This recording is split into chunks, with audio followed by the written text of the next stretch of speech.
India Legal presents Courts Roundup.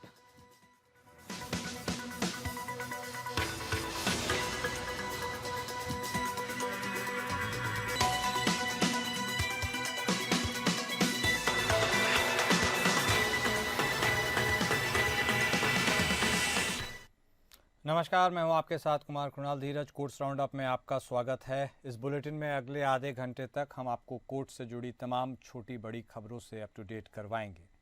High court से लेकर lower courts और सुप्रीम कोर्ट तक के फैसलों को आपके सामने रखेंगे। तो आइए शुरू करते हैं courts round up. India Legal presents Courts Roundup.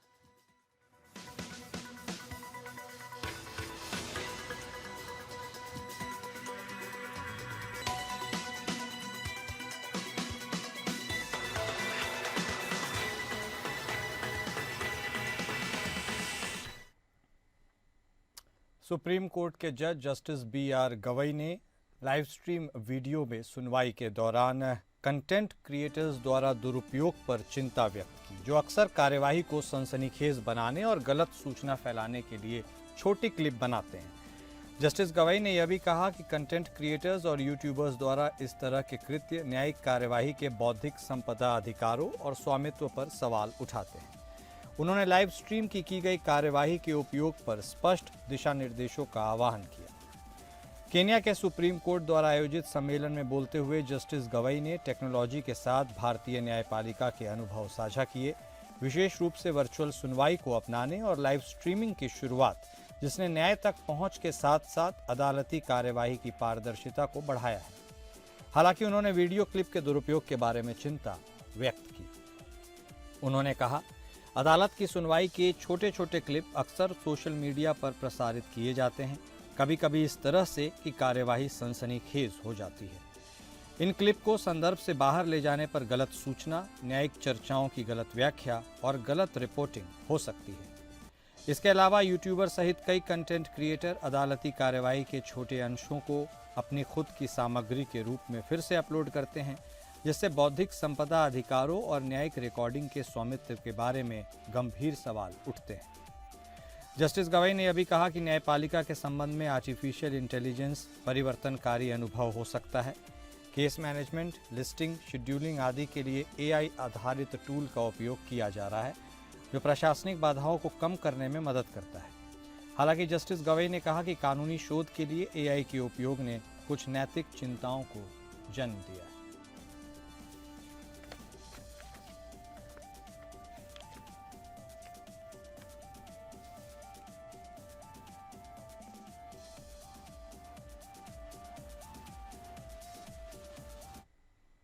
Supreme court ने कहा है कि एक वैध पावर ऑफ अटॉर्नी के आधार पर किए गए बिक्री लेन देन को बाद में इस आधार पर रद्द नहीं किया जा सकता कि उस पावर ऑफ अटॉर्नी को बाद में रद्द कर दिया गया था। इस निर्णय के साथ कोर्ट ने ट्रायल कोर्ट के उस आदेश की पुष्टि की, जिसमें एक वादपत्र को खारिज कर दिया गया था, जिसमें बाद में पावर ऑफ अटॉर्नी रद्द होने के आधार पर कुछ पूर्व बिक्री लेन देन को अमान्य घोषित करने की मांग की गई थी।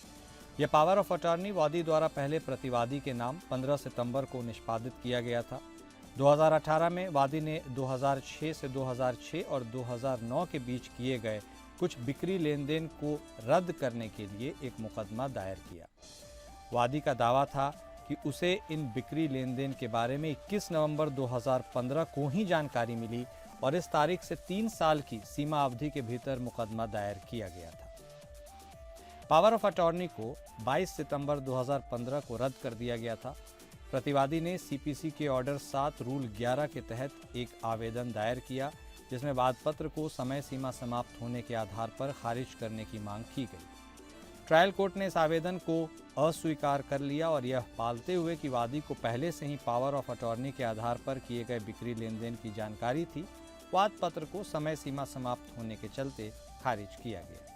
हालांकि हाईकोर्ट ने यह तर्क देते हुए वादपत्र को बहाल कर दिया कि सीमा अवधि की गणना पावर ऑफ अटॉर्नी के रद्द होने की तारीख से की जानी चाहिए। सुप्रीम कोर्ट ने प्रतिवादी की अपील पर विचार करते हुए नोट किया कि वादी का प्रयास यह था कि वह 2004 में दी गई पावर ऑफ अटॉर्नी को 2015 में रद्द करने के आधार पर पहले से संपन्न लेन देन को चुनौती दे।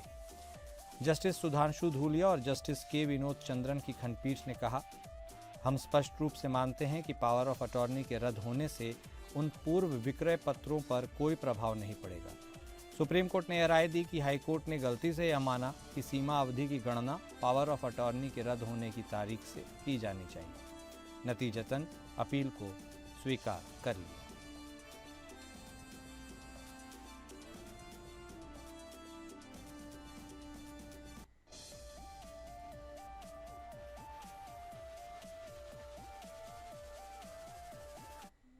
सुप्रीम कोर्ट ने पत्नी को पंजीकरण अधिनियम 1908 के तहत स्टैंप ड्यूटी के भुगतान से छूट दी, जिसे वैवाहिक विवाद में अपने पति के साथ समझौते के तहत फ्लैट मिला था। जस्टिस विक्रमनाथ और जस्टिस संदीप मेहता की खंडपीठ ने उस मामले की सुनवाई की जिसमें पति द्वारा दायर तलाक का मामला स्थानांतरित करने की याचिका के लंबित रहने के दौरान पति और पत्नी ने मध्यस्थता कार्यवाही में आपसी सहमति से अपने विवाह को समाप्त करने पर सहमति जताई थी। मध्यस्थता कार्रवाई के दौरान बॉम्बे में फ्लैट पर अपने अपने अधिकारों को लेकर पक्षों के बीच विवाद हो गया, क्योंकि दोनों ने इसकी खरीद में योगदान देने का दावा किया। नतीजतन एक समझौता हुआ जिसमें याचिकाकर्ता पति ने प्रतिवादी पत्नी के पक्ष में फ्लैट पर अपने अधिकारों को छोड़ने पर सहमति व्यक्त की, जिसने बदले में गुजारा भत्ता के किसी भी दावे को छोड़ने पर सहमति व्यक्त की। न्यायालय के विचारणीय प्रश्न यह था कि क्या विचाराधीन फ्लैट का अनन्य स्वामित्व प्रतिवादी पत्नी के नाम पर स्टैंप शुल्क का भुगतान किए बिना ट्रांसफर किया जा सकता है। हालिया मामले मुकेश बनाम मध्य प्रदेश राज्य और अन्य केस पर भरोसा करते हुए न्यायालय ने सकारात्मक उत्तर देते हुए कहा कि चूंकि फ्लैट समझौते का विषय था, न्यायालय के समक्ष कार्यवाही का हिस्सा था, इसलिए हस्तांतरण अधिनियम के तहत स्टैंप शुल्क से मुक्त होगा। इसके परिणाम स्वरूप न्यायालय ने संबंधित उपपंजीयक को प्रतिवादी पत्नी के अनन्य नाम पर फ्लैट पंजीकृत करने का निर्देश दिया।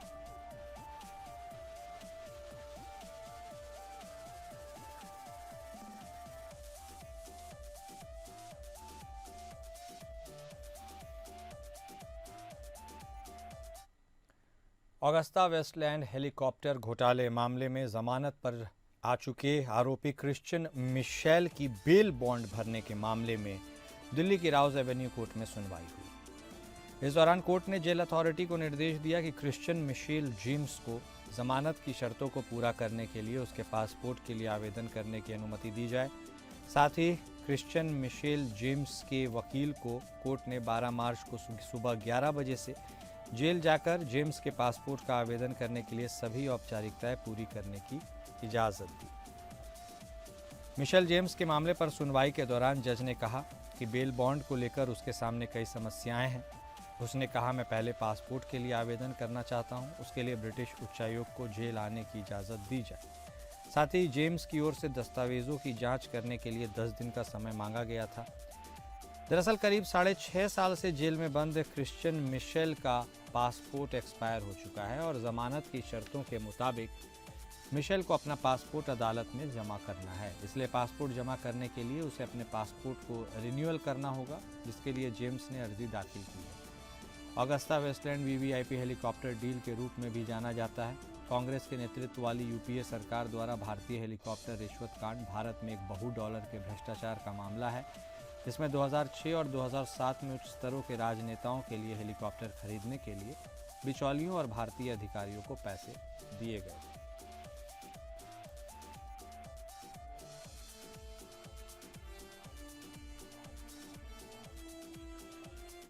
सुप्रीम कोर्ट ने असम की तात्कालीन बीजेपी सरकार के 2016 के फैसले को बरकरार रखा, जिसमें तात्कालीन कांग्रेस सरकार द्वारा 2014 में अधिसूचित असम वन सुरक्षा बल के 104 कांस्टेबलों की भर्ती प्रक्रिया के लिए चयन सूची को रद्द करने का फैसला लिया गया था। जस्टिस दीपांकर दत्ता और जस्टिस मनमोहन की पीठ ने पाया कि भर्ती प्रक्रिया में विसंगतियों को देखते हुए रद्द करना न तो मनमाना था और न ही असंगत था, जिसमें जिला प्रतिनिधित्व में असमानता और आरक्षण नीति का उल्लंघन शामिल है। अदालत ने चयन प्रक्रिया में पारदर्शिता और निष्पक्षता सुनिश्चित करने के लिए स्पष्ट भर्ती नियम बनाने की सिफारिश की और निर्देश किया कि जब तक ऐसे नियम नहीं बन जाते तब तक चयन प्रक्रिया सार्वजनिक रूप से प्रशासनिक निर्देशों के आधार पर संचालित की जानी चाहिए। सुप्रीम कोर्ट ने कहा कि मई 2016 में साक्षात्कारों की शुरुआत, जो राज्य चुनावों के साथ मेल खाती है, अपने आप में चयन प्रक्रिया को अमान्य नहीं करती है, क्योंकि पीसीसीएफ के नोट या किसी बात के सरकारी निर्णय में इस समय का कोई संदर्भ नहीं था। न्यायालय ने कहा कि हाईकोर्ट ने सरकार के निर्णय के स्थान पर अपना निर्णय देकर अपने अधिकार क्षेत्र का अतिक्रमण किया।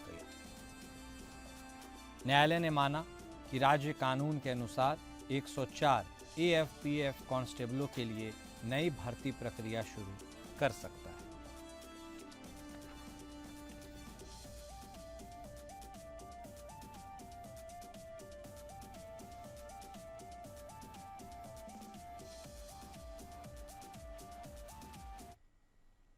आंध्र प्रदेश हाईकोर्ट ने माना कि गंभीर अपराध वाले मामलों में जांच अधिकारी को जांच को उसके तार्किक निष्कर्ष तक ले जाने के लिए स्वतंत्र रखना चाहिए। न्यायालय भारतीय नागरिक सुरक्षा संहिता 2023 की धारा 482 के तहत याचिकाकर्ता द्वारा दायर अग्रिम जमानत याचिका पर सुनवाई कर रहा था। शिकायत तलाकशुदा महिला द्वारा दर्ज की गई, जिसने दूसरी शादी के लिए उपयुक्त साथी की तलाश में व्हाट्सएप ग्रुप में अपना बायोडेटा पोस्ट किया था। याचिकाकर्ता ने उससे शादी करने की इच्छा व्यक्त करते हुए उसके संपर्क में आया। अभियोजन पक्ष ने आरोप लगाया कि आरोपी ने उसके विरोध के बावजूद उसे आपत्तिजनक स्थिति में पुरुषों और महिलाओं की नग्न तस्वीरें भेजी और लगातार उसका पीछा किया। उसने उसे अपनी पहली पत्नी के सोने के गहने दिखाने के बहाने विशाखापट्टनम में अपने घर पर फुसलाया। शिकायतकर्ता ने दावा किया कि याचिकाकर्ता ने उसके बाद उसकी सहमति के बिना जबरन उस बलात्कार किया, उसे इस घटना के बारे में किसी को न बताने की धमकी दी। इसके बाद उसने संवाद किया कि वह अब उससे शादी नहीं करना चाहता और उसके फ़ोन कॉल से बचने लगा। याचिकाकर्ता ने तर्क दिया कि उसे झूठा फंसाया जा रहा है। गैर जमानती अपराध में जमानत देने का फैसला करने समय न्यायालय को अन्य बातों के साथ साथ आरोपी द्वारा किए गए अपराध की प्रकृति पर विचार करना चाहिए।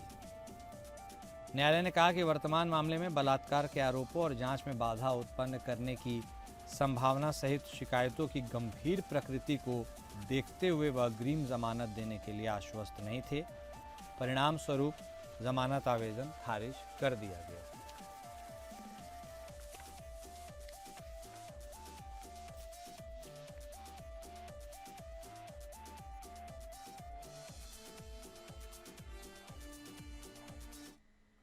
सुप्रीम कोर्ट ने दिल्ली विकास प्राधिकरण या डीडीए और एक पक्ष के बीच हुई लीज के समझौते में धाराओं की व्याख्या की। कोर्ट ने कहा कि लीज के समझौते से तब तक लीज अधिकार नहीं बनता जब तक कि लीज डीड निष्पादित और पंजीकृत न हो जाए। जस्टिस अभय अशोक और जस्टिस उज्जवल भुइयां की पीठ हाईकोर्ट के उस फैसले के खिलाफ डीडीए की अपील पर फैसला कर रही थी, जिसमें विवादित संपत्ति की नीलामी बिक्री की पुष्टि की गई थी। डीडीए ने 1957 में विवादित संपत्ति के लिए मेसर्स मेहता कंस्ट्रक्शन के पक्ष में लीज के लिए एक समझौता किया था। यह विलेख कभी निष्पादित नहीं किया गया था और समझौते के खंड 24 में कहा गया था कि जब तक पट्टा निष्पादित और पंजीकृत नहीं हो जाता तब तक स्वामित्व या हित नहीं बनाया जाएगा। मेसर्स मेहता कंस्ट्रक्शन ने 1972 में भूखंड को messrs pure drinks private limited को बेचने पर सहमति व्यक्त की। मेसर्स प्योर ड्रिंक्स का परिसमापन हो गया और 2000 में भूखंड की नीलामी हो गई। प्रथम प्रतिवादी के पक्ष में नीलामी बिक्री को चुनौती देते हुए अपीलकर्ता यानी डीडीए ने दिल्ली हाईकोर्ट का दरवाजा खटखटाया। हाईकोर्ट की एकल न्यायाधीश और खंडपीठ ने नीलामी बिक्री की पुष्टि की, जिसके कारण डीडीए ने सर्वोच्च न्यायालय में अपील की। अपील पर निर्णय लेते हुए जस्टिस ओक द्वारा लिखित निर्णय में समझौते के खंड 24 पर भरोसा जताया गया और यह कहा गया कि मेसर्स कंस्ट्रक्शन के पक्ष में कोई लीज होल्ड अधिकार नहीं बनाया गया था। इन टिप्पणियों के साथ न्यायालय ने अपील खारिज कर दी।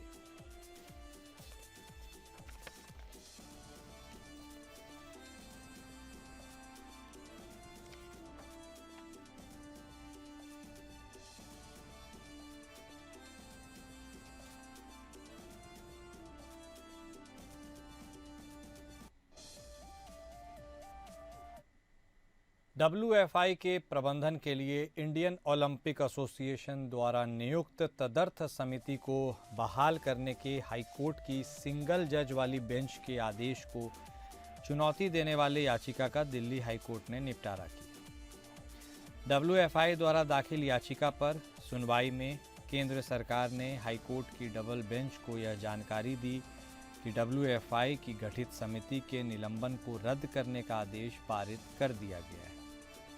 इसके बाद दिल्ली हाईकोर्ट ने कहा कि IOA की तदर्थ समिति को बहाल करने वाला सिंगल जज द्वारा पारित आदेश केवल WFI की गठित समिति के निलंबन के आदेश तक ही था।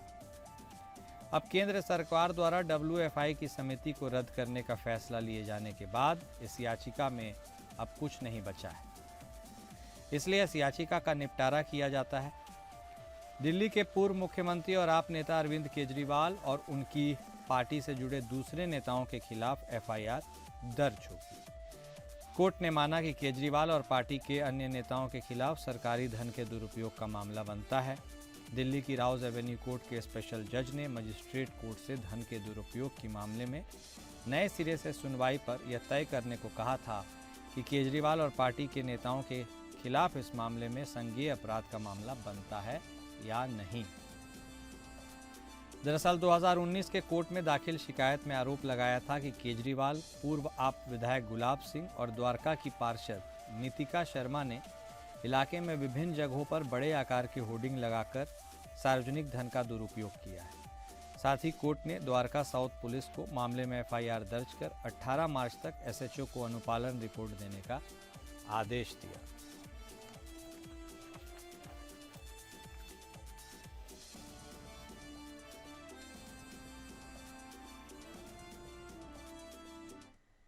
और कोर्ट्स राउंड अप में अभी के लिए बस इतना ही। नमस्कार। India Legal presents Courts Roundup.